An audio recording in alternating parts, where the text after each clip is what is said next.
If you've lost your sending privileges on Coinbase, you can follow these steps to restore them. This guide will help you navigate the process effectively. Step 1. Log into your account. Access your Coinbase account by entering your email and password. Ensure you are using a secure internet connection to protect your account information. Step 2. Verify your identity.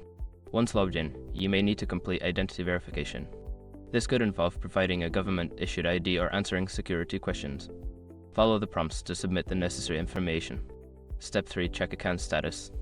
Navigate to the account settings or security section to check if there are any alerts or restrictions on your account. This will help you understand why your sending privileges were revoked. Step 4. Review compliance requirements. Coinbase may require you to meet certain compliance requirements to restore sending privileges. Familiarize yourself with these requirements, which may include providing additional documentation or confirming your identity. Step 5. Contact customer support. If you have completed the above steps and still cannot restore your sending privileges, reach out to Coinbase customer support. Provide them with all relevant information and follow their guidance to resolve the issue. By following these steps, you should be able to restore your sending privileges on Coinbase. If you encounter any difficulties, don't hesitate to seek assistance from their support team.